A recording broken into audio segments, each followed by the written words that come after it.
Very warm welcome to in my channel. जैसे कि दोस्तों आपने दो वीडियो पे बहुत ज़्यादा प्यार दिया है, तो उसके बदले में अब मैं तीसरा वीडियो बनाने जा रहा हूँ।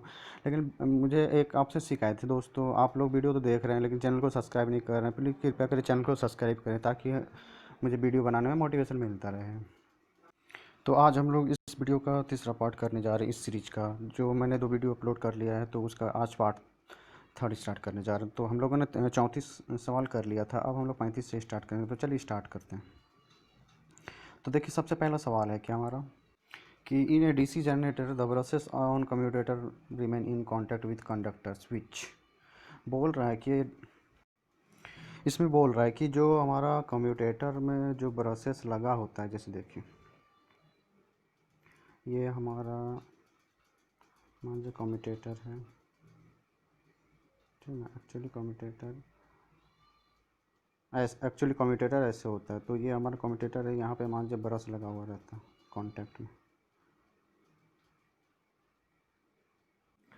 तो जो हमारा कम्यूटेटर जो होता है, मतलब जितना नंबर ऑफ देखिए एक्चुअली स्लिप रिंग होता है जब एसी प्रोड्यूस करना होता है। अगर हमको डीसी चाहिए तो इसको स्प्लिट कर देना पड़ता है और बीच में इंसुलेटेड कर देंगे तो ये हमारा हो जाएगा डीसी। ये डीसी आउटपुट पे देगा।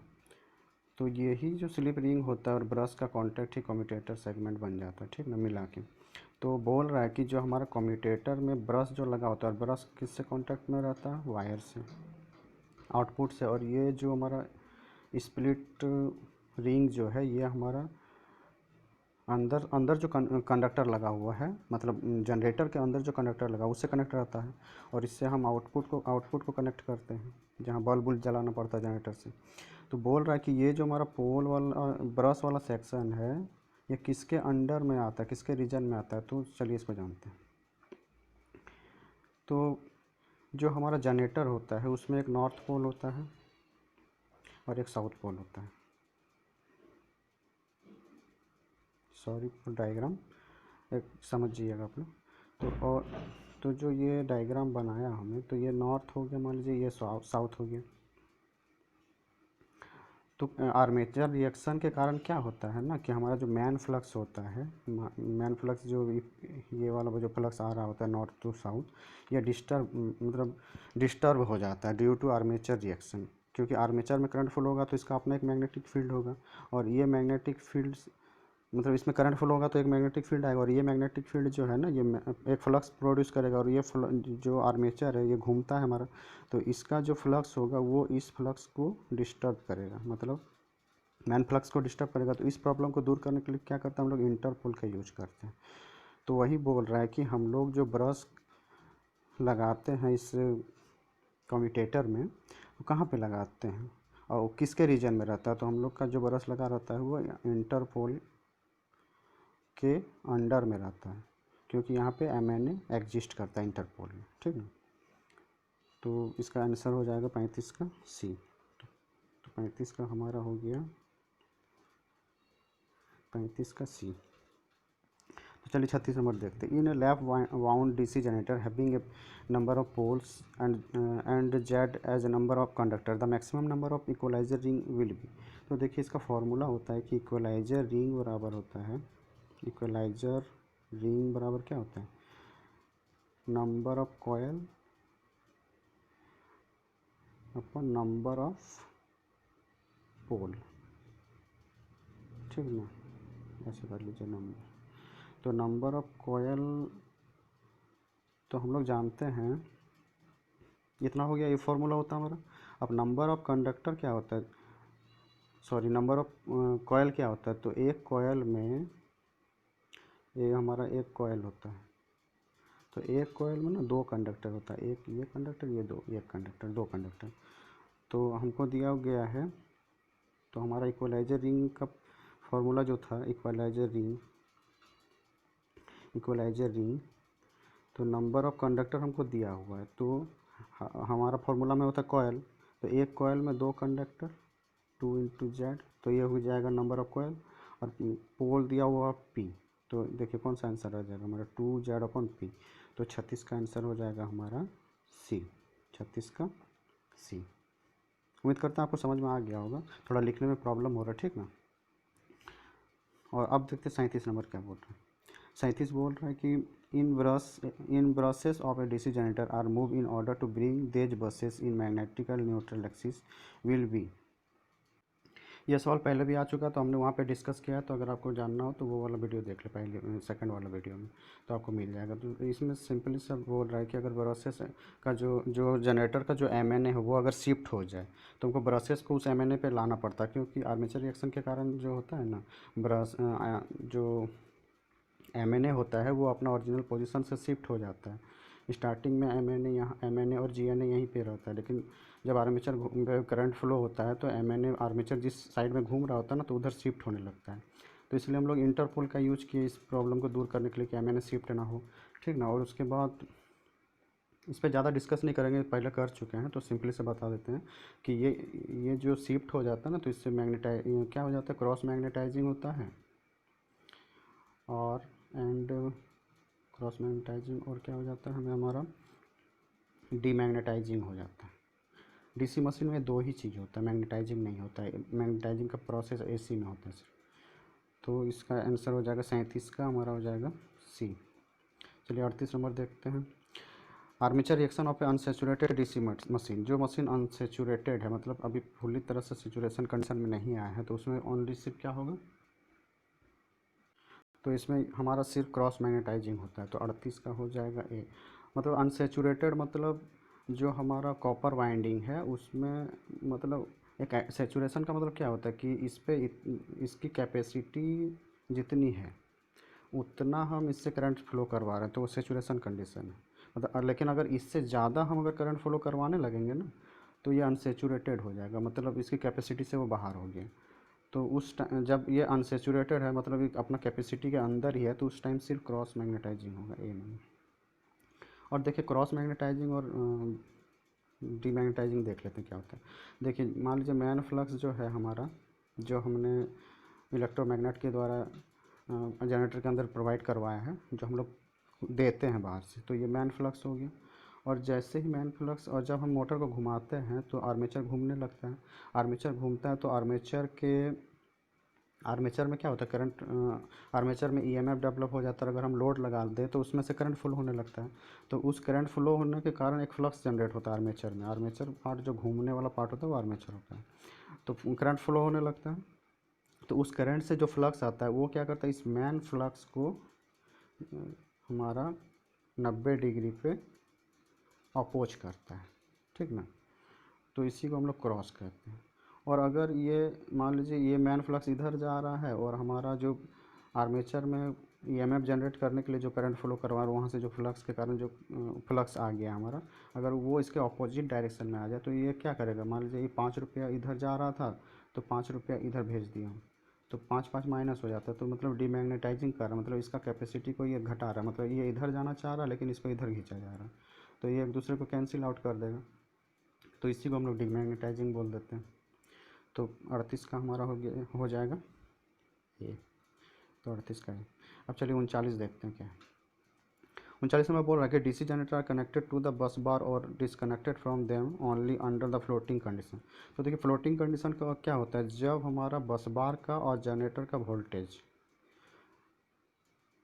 सेम हो जाए, ठीक ना, उस कंडीशन को फ्लोटिंग कंडीशन कहते हैं, मतलब कांस्टेंट वोल्टेज हो गया है दोनों का। तो इस कंडीशन में क्या होगा ना, अगर हम इसमें लोड भी प्रोवाइड करेंगे तो ये मतलब अब ये तो फ्लैक्चुएट कर नहीं रहा है, कांस्टेंट अवस्था में है, तो कांस्टेंट में ही रहना चाहेगा, मतलब वोल्टेज को हमेशा कांस्टेंट रखना चाहेगा। तो इसमें क्या हो जाएगा ना, तो ये मैकेनिकल जर्क को भी अवॉइड करेगा। शाफ्ट का जो मैकेनिकल जर्क होता है कि वोल्टेज घट बढ़ रहा है तो शाफ्ट का स्पीड को घटाना बढ़ाना पड़ता है ना, तो जर्किंग प्रॉब्लम ख़त्म हो जाएगा। To avoid the sudden loading of the, ये भी ख़त्म हो जाएगा, मतलब अचानक लोड पड़ता है तो उस पर, इस बस बार पे कोई इफेक्ट नहीं पड़ेगा। To avoid burning of the switch contact, अब फ्लैक्चुएशन है ही नहीं तो स्विच कॉन्टैक्ट में यहाँ पे कोई फायर जनरेट होगा क्या, नहीं, तो सारा हो जाएगा हमारा ऑल ऑफ एबव। तो 39 का आंसर क्या हो जाएगा, डी। अब 40 नंबर देखते हैं। दोस्तों आप यकीन कीजिए जब आप एग्ज़ाम देने जाओगे ना तो दिमाग में इतना अच्छा हीट करेगा आपको कि आपका एक भी सवाल छूटने वाला नहीं है। तो चैनल पर कंटिन्यू बने रहें, आपको धीरे धीरे सारा लेक्चर प्रोवाइड करवा दिया जाएगा। और उसके बाद मैं थ्योरी लूँगा, जब थ्योरी लूँगा ना ज़बरदस्त समझाने वाला हूँ, तो इधर उधर भागने से कोई फ़ायदा नहीं है, एक जगह बने रहिए, इधर उधर जाइएगा तो माइंड डिस्टर्ब होगा और उससे आपको कोई फ़ायदा होने वाला नहीं है। तो यकीन मानिए आप कि जब आप खुद से सॉल्व करेंगे ना तो इतना सॉलिड बनेगा ना कि आज तक वैसा बनाए नहीं होंगे, तो आप यकीन मानिए। लेकिन हाँ, चैनल को सब्सक्राइब ज़रूर कर दीजिएगा और लाइक ज़रूर कीजिएगा। और अगर आपको किसी स्पेशल टॉपिक पे अगर चाहिए कोई वीडियो तो आप कमेंट पे लिखिएगा कि ये किसी स्पेशल टॉपिक पे, तो मैं उस टॉपिक को आपको क्लियर करवा दूँगा। तो चलिए आगे बढ़ते हैं। तो हमारा 41 का सवाल है। तो 41 बोल रहा है कि in a DC machine short circuit field coil will result in. अगर वो बोल रहा है कि अगर हमारा जो फील्ड, एक होता है मेरा आर्मेचर वाइंडिंग और एक होता है हमारा फील्ड वाइंडिंग, ये शंट मशीन हमने ले लिया, ठीक ना। तो ये फील्ड हो गया, तो इसमें R F field, R A armature, और ये हमारा आर्मेचर होता है जहाँ शाफ्ट कनेक्ट होता है। तो बोल रहा कि अगर फील्ड वाइंडिंग हमारा शॉर्ट सर्किट हो जाए, मतलब या तो इंसुलेशन फेल्यूर हो जाए, बर्न आउट हो जाए, कुछ भी हो जाए, शॉर्ट होने लगे, ठीक ना, तो क्या रिजल्ट होगा उसका। तो चलिए देखते हैं क्या रिजल्ट होगा। तो ऑर्डर ऑफ बर्निंग इंसुलेशन, तो सही बोल रहा है कि इंसुलेशन हमारा जल जाएगा, शॉर्ट सर्किट होगा तो जलेगा इन अंदर का insulation. Unbalance magnetic field produce in vibration. अब मान लीजिए वो शॉर्ट सर्किट हो चुका है, तो वहाँ पे जो हमारा जो फ्लक्स आता है, मैन फ्लक्स, फील्ड बाइंडिंग के कारण ही आता है। अब फील्ड बाइंडिंग ही शॉर्ट सर्किट हो गया तो अनबैलेंस फ्लक्स ना प्रोड्यूस होने लगेगा, क्योंकि करंट का वैल्यू बहुत हाई होने लगता है उस टाइम पे, कोई भी चीज़ शॉर्ट सर्किट होता है तो ये भी सही होगा, बी नंबर भी। अब सी नंबर बोल रहा है कि reduction of generated voltage for which external has to be increase to maintain the voltage. तो सी नंबर बोल रहा है, अब जैसे मान लीजिए शॉर्ट सर्किट होगा तो करंट हमारा ग्राउंड जाने लगेगा। अब ग्राउंड जाने लगेगा तो जो मेन पर्पस था इसका फ्लक्स प्रोड्यूस करना, वो तो प्रोड्यूस कर नहीं पाएगा क्योंकि ग्राउंड हो रहा है। अब तो उस टाइम पे क्या होगा, तो वोल्टेज हमारा घटता घटता जाएगा ना, तो ईएमएफ हमारा डिक्रीज होता जाएगा। तो सी नंबर भी सही बोल रहा, तो इसका आंसर हो जाएगा ऑल ऑफ अबव। तो डी नंबर इसका हो जाएगा सही। तो 41 का हो जाएगा डी, ठीक। अब चलिए 42 नंबर देखते हैं क्या बोल रहे हैं। 42 नंबर बोल रहा है कि the equalizer ring are required in case of armature. Armature में इक्वलाइजर रिंग जो होता है उसका यूज हम लोग क्यों, हाँ, किस केस में करते हैं, मतलब अगर वेव बाइंडिंग होगा तो करेंगे, लैब बाइंडिंग होगा तो करेंगे। तो देखिए वेव बाइंडिंग का हमने बताया था कि वेव बाइंडिंग का यूज हम लोग क्यों करते हैं, अगर हमको वोल्टेज हाई चाहिए तो वेव बाइंडिंग का यूज करेंगे, अगर हमको करंट हाई चाहिए तो लैप बाइंडिंग का यूज करेंगे, लैप का यूज करेंगे करंट हाई करने के लिए, ठीक। अब इक्वलाइजर जो है वो करंट को इक्वलाइज करता है, तो हमारा जो इसका आंसर हो जाएगा, इक्वलाइजर रिंग का यूज ही हम लोग करंट को इक्वलाइज करने के लिए करते हैं, ठीक ना। तो इसका आंसर हो जाएगा हमारा बी। तो लैप बाइंडिंग, अब करंट का बात आ गया तो करंट को हम लोग कहाँ इंक्रीज या बढ़ाना घटाने का काम करते हैं, तो वो हम लोग करते हैं लैप बाइंडिंग में। तो वहीं पे इक्वलाइजर रिंग का यूज करेंगे क्योंकि इक्वलाइजर रिंग करंट से रिलेटेड है। तो 42 का हमारा आंसर हो जाएगा, 42 का हो जाएगा बी। ओके। अब चलिए 43 नंबर में चलते हैं। वेल्डिंग जनरेटर विल हैव, बोल रहा जब हम लोग वेल्डिंग में कौन सा जनरेटर यूज करते हैं हम लोग, तो आप देखे होंगे जो वेल्डिंग वेल्डिंग मशीन होता है जहाँ पे हम लोग वेल्डिंग वगैरह करवाते हैं, घर वगैरह के लिए दरवाज़ा वगैरह बनाते हैं, तो उसमें जो वेल्डिंग करते हैं ना, तो जो वो छड़ लगा होता है जो वेल्ड कर रहा होता है, आग प्रोड्यूस करता है ना, अगर इसको लोहा में सटाते हैं तो इसका, तो इस काम को करने के लिए ना हमको हाई करंट का यूज करना पड़ता है, क्योंकि वोल्टेज हमको नहीं चाहिए, करंट चाहिए, क्योंकि करंट आएगा तो ही हमको हीट मैक्सिमम यहाँ पे मिलेगा, स्पार्क ज़्यादा हो जाएगा, तो हमको हाई करंट चाहिए होता है। तो हाई करंट के लिए हम लोग कौन सी चीज़ का यूज करते हैं, हम तो आप पहले ही आपको बता चुके हैं कि अगर हाई करंट चाहिए तो लैप बाइंडिंग का यूज करते हैं, हाई वोल्टेज चाहिए तो वेव बाइंडिंग को यूज करेंगे, क्योंकि वेव बाइंडिंग में दो ही हमारा पोर्ट होता है, और लैप बाइंडिंग में ओवरलैप करता रहता है सीरीज जैसा, इसमें पैरेलल जैसा काम होता है, ठीक ना। तो 43 का हो जाएगा हमारा, 43 का आंसर हो जाएगा ए। तो 44 में बोल रहा कि in case of DC machine winding number of commutator segment is equal to. तो डीसी मशीन का जो वाइंडिंग में नंबर ऑफ कम्यूटेटर जो होता है, नंबर ऑफ कम्यूटेटर किसके इक्वल होता है, तो ये होता है नंबर ऑफ आर्मेचर कॉइल का, नंबर ऑफ आर्मेचर कॉयल। ठीक, तो इसका आंसर हो जाएगा हमारा ए, 44 का ए। अब चलिए 45 नंबर देखते हैं। For a DC machine laboratory flowing type of DC supply will be suitable.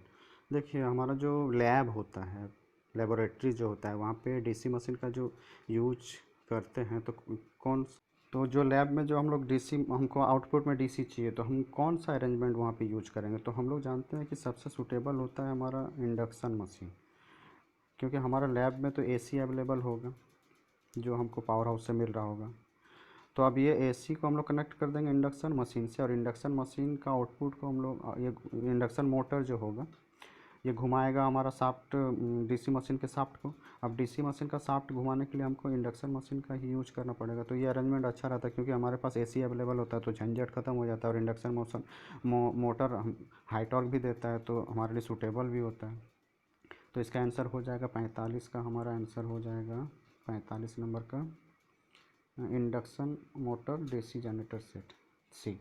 तो 45 का सी हो जाएगा। ठीक ना। अब 46 नंबर देखिए क्या बोल रहे हैं। The function of pole shoe in case of DC machine. DC machine में जो पोल शू लगा होता है, पोल शू देखिए किसको बोलते हैं, ये हमारा डीसी मशीन है। ठीक,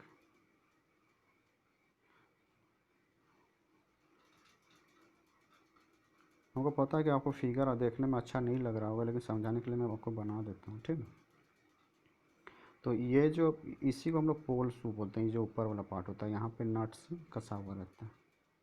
ये जो मेरा प्रोडक्ट नहीं, नट से कसा, ये शाफ्ट का पोल है, पोल के साथ ये पोल शू लगा होता है, ताकि इक्वली फ्लक्स डिस्ट्रीब्यूट कर पाए। ठीक ना। तो पूछ रहा है कि तो पोल शू का फंक्शन क्या है? तो इसका फंक्शन देखिए क्या है, to reduce the reluctance of the magnetic path, नहीं, to separate out the flux to achieve uniform flux density. तो ये सवाल में थोड़ा कन्फ्यूजन हो रहा, होना चाहिए था टोटल, लेकिन यहाँ पे डिस्चार्ज लगा दिया, और ऐसा ऑप्शन है नहीं, तो ये थोड़ा आप देख लीजिएगा। तो मेरे अनुसार से डिस्चार्ज नहीं होना चाहिए, क्योंकि पोल शू का काम ही होता है कि यूनिफॉर्म फ्लक्स डेंसिटी प्रोवाइड करवाना। फील्ड कॉयल को भी सपोर्ट करवाता है, ये फील्ड कॉयल यहीं पे ना लगा होता है, तो उसको सपोर्टिंग प्रोवाइड करवाता है, यूनिफॉर्म फ्लक्स डेंसिटी देता है आर्मेचर और फील्ड के, आर्मेचर और पोल के बीच। तो इसका आंसर हो जाएगा 46 का डी। लेकिन डिस्चार्ज नहीं होना चाहिए, सपोर्ट हो जाएगा तो अच्छा रहता, ऑल अगर फंक्शन। तो चलिए 47 नंबर। और इस, अगर आपको इसके बारे में कुछ बोल सकते हैं तो कमेंट सेक्शन पे बताइएगा मुझे। 47 नंबर का देते हैं। इन case of lab winding resultant pitch is. तो इसका आंसर हो जाएगा, जो रिजल्टेंट पिच होता है लैब बाइंडिंग में, ये होता है डिफरेंस बिटवीन, जो रिजल्टेंट पिच होता है ये डिफरेंस बिटवीन हो जाता है फ्रंट पो difference between front end back front end back pitch का ये डिफरेंस होता है रिजल्टेंट पोल वाइंडिंग रिजल्टेंट पिच का। ठीक ना। तो इसका आंसर हो जाएगा हमारा 47 का डी। 48 नंबर देख लेते हैं। In DC welding generator, welding करना हो तो हमको क्या चाहिए, ज़्यादा करंट चाहिए, और ज़्यादा करंट चाहिए तो कहाँ से मिलेगा हमको, लैब बाइंडिंग से मिलेगा। तो देखिए आंसर कहाँ पे मिल जा रहा है, लैब बाइंडिंग। तो 48 का आंसर हो जाएगा हमारा ए, 48 का ए। अब 49 नंबर देख लेते हैं। Which of the flowing statement about the DC generator is false. अब 4 ऑप्शन दिया होगा उसमें से कौन सा फॉल्स है हमको ढूंढना है। तो चलिए देख लेते हैं। तो देखिए ये 4 ऑप्शन दिया होगा। Compensating winding in a DC machine helps in communication, सही है। कंपनसेटिंग वाइंडिंग का यूज ही हम लोग करते हैं, जो हमारा आर्मेचर रिएक्शन होता है जिस कारण से मैन फ्लक्स डिस्टर्ब हो जाता है, तो तब हम लोग यूज करते हैं कंपनसेटिंग वाइंडिंग का। तो कंपनसेटिंग वाइंडिंग जो, हाँ एक चीज़ याद रखिएगा, यहाँ पे 2 चीज़ याद रखना। जो इंटरपोल है ना, बहुत पूछा जा रहा है ये। इंटरपोल में क्या होता है, ये हमारा रोटर, एक होता है स्टेटर, एक होता है रोटर। तो हम लोग इसको कहाँ प्लेस करेंगे, स्टेटर में प्लेस करते हैं। और इंटरपोल या स्टेटर में प्लेस करते हैं, और इसमें इंटरपोल में जो वाइंडिंग लगा होता है वो आर्मेचर के साथ, आर्मेचर का जो वाइंडिंग होता है ना, आर्मेचर का वाइंडिंग के साथ सीरीज में कनेक्ट होता है। तो यहाँ पे हमारा इंटरपोल रहेगा और ये आर्मेचर रहेगा, तो ये सीरीज में कनेक्ट रहता है। ठीक, ये हो गया पहला। और दूसरा सुन लीजिए। दूसरा ये है कि कंपनसेटिंग वाइंडिंग जो होता है वो हमारा रोटर में के साथ जुड़ा होता है। तो पूछेगा कि कहाँ प्लेस होता है, तो रोटर में। और ये आर्मेचर के साथ सीरीज में ही जुड़ा रहता है। ये इसलिए जुड़ा रहता है कि जो आर्मेचर का जो करंट, आर्मेचर में जो फ्लक्स करंट फ्लो होगा तो उसके कारण से जो फ्लक्स है जो मैन फील्ड को अपोज कर रहा था, तो उस करंट को अपोज करने के लिए या उस फ्लक्स को करंट से ही फ्लक्स आएगा, तो दोनों में से किसी को हम बोल सकते हैं। उस करंट को मिनिमाइज करने के लिए, मतलब उसका इफेक्ट मैन फील्ड पे ना पड़े, तो उसको इफेक्ट को ख़त्म करने के लिए हम लोग यहाँ वाइंडिंग करते हैं। या तो इंटरपोल वाला वाइंडिंग देख लीजिए या ये। अब इसमें जितना करंट होगा सीरीज में जुड़ा रहेगा तभी ना इसका भी उतना करंट होगा, तो सेम करंट आएगा तो सेम फ्लक्स आएगा, तो दोनों एक दूसरे को कैंसिल आउट करेगा, तो मज़ा आ जाएगा ना, हमारा आर्मेचर रिएक्शन ख़त्म होता जाएगा धीरे धीरे। तो यही बोल रहा था पहला नंबर, तो ये तो हमारा सही है। अब देखिए बी नंबर क्या बोल रहा है। In a DC generator interpole winding is connected in series with, हाँ सही है, सीरीज में ही कनेक्ट करते हैं। Back pitch and front pitch are both are approximately equal to the pole pitch, तो सी भी हमारा सही हो जाएगा कि back pitch and front pitch are both odd and approximately equal to the pole pitch, सही है। इक्वलाइजर बस बार, हाँ ये गलत है। Equalising bus bar are use to parallel running of DC shunt generator, ये हमारा गलत है। इक्वलाइजिंग बार का बस बार का यूज ही नहीं करते हैं। और देखिए डीसी शंट जनरेटर में क्या होता है, डीसी शंट जनरेटर जो है यही हमारा एक जनरेटर है जो डीसी जो कांस्टेंट बोल सकते हैं, कांस्टेंट रनिंग करता है, तो वोल्ट ईएमएफ भी कांस्टेंट आएगा, तो हम लोग इसका यूज कर लेंगे बैटरी को चार्ज करने में। देखिए ये भी सवाल बहुत इंपॉर्टेंट है, इसको याद रखना आपको, क्योंकि ये पूछा ही जाता है किसी भी एग्जाम में बैठिए, मैक्सिमम जगह आपको ये देखने को मिलेगा कि डीसी शंट जनरेटर का यूज, किसका यूज हम लोग बैटरी को चार्ज करने के लिए करते हैं, तो हमको टिक मारना है डीसी शंट जनरेटर। चलिए 50 नंबर देख लेते हैं। The demagnetising component of armature reaction in a DC generator, बोल रहा कि डीमैग्नेटाइजिंग कंपोनेंट्स जो होता है आर्मेचर रिएक्शन में, the demagnetising component of armature reaction in a DC generator. अब जो चीज़ डीमैग्नेटाइजिंग करेगा तो वो तो मतलब डीमैग्नेटाइजिंग क्या है, आप आप आगे बढ़ने की कोशिश कर रहे हो, आपको पीछे से कोई खींच रहा है, तो ये हमारा मैन फ्लक्स है, इधर जाना मतलब ये आगे बढ़ने की कोशिश कर रहा है, लेकिन ये हमारा जो आर्मेचर रिएक्शन के कारण जो मतलब आर्मेचर में जो फ्लक्स आया है करंट के कारण, वो क्या करेगा, इसको घटाने का कोशिश करेगा कि भाई तुम बढ़ते क्यों जा रहा है, टांग खींच रहा है, तो डीमैग्नेटाइजिंग हो रहा है, मतलब कम हो रहा है। मान लीजिए ये 5 वेबर हो रहा था, तो इसका 2 वेबर आया मान लीजिए लॉस के कारण, आर्मेचर रिएक्शन के कारण, या 1 वेबर आया, तो इसका रिजल्टेंट क्या हो जाएगा, 4 ना हो जाएगा, तो घट गया, ठीक ना। तो इसीलिए हमको क्या करेगा, अब फ्लक्स घट रहा है तो flux rate of change of flux, sorry रुकिए, rate of change of flux EMF बराबर क्या होता है, ईएमआई बराबर होता है d∅/dt। अब माइनस प्लस हम नहीं लगा रहे हैं, वो सर्किट कंडीशन पे डिपेंड करता है। बहुत सारे टीचर आपको बोल देंगे कि माइनस ही होता है, एक्चुअली ऐसा नहीं होता, माइनस भी हो सकता है प्लस भी हो सकता है, वो डिपेंड करता है सर्किट कंडीशन में। जब आप हाई राइटर के बुक पढ़ोगे ना तो ये सारा चीज़ आपको देखने को वहाँ मिलेगा। तो चलिए यहाँ पे क्या हो जाएगा कि ये 50 का हो जाएगा हमारा ए। देखिए एक्सप्लेनेशन करने में थोड़ा लेट हो रहा है जिस कारण से वीडियो लॉन्ग हो जा रहा है, तो आने वाला टाइम में ये सारा प्रॉब्लम दूर हो जाएगा, ठीक ना। लेकिन आप लोगों का अगर सपोर्ट रहा और आप लोग अगर इसी तरह प्यार बनाए रहे, जिस तरह 2 लेक्चर में हमारा व्यू गया है, अगर कंटिन्यू अगर ऐसा चलता रहा तो आने वाला टाइम में आपके लिए बहुत सारा चीज़ हम लाने वाले हैं। तो आज वीडियो बहुत लंबा हो गया है, तो आज यहीं ख़त्म करते हैं 50 में, और आगे की जो है वो नेक्स्ट वीडियो में लाएंगे, ठीक ना। तो चैनल को सब्सक्राइब ज़रूर करें और अपने दोस्तों में शेयर करें, ग्रुप्स में शेयर करें, ताकि जल्द से जल्द ये चैनल ग्रोथ कर जाए और आपको क्वालिटी कंटेंट मिलता रहे। तो वीडियो को देखने के लिए बहुत बहुत धन्यवाद, थैंक्स फॉर वाचिंग। और चैनल को सब्सक्राइब करना ना भूलें, चैनल का नाम के बगल में एक लाल आइकॉन दिख रहा होगा, उसको प्रेस ज़रूर कर दें और नोटिफिकेशन को भी ऑन कर लें। तो थैंक यू फॉर वाचिंग।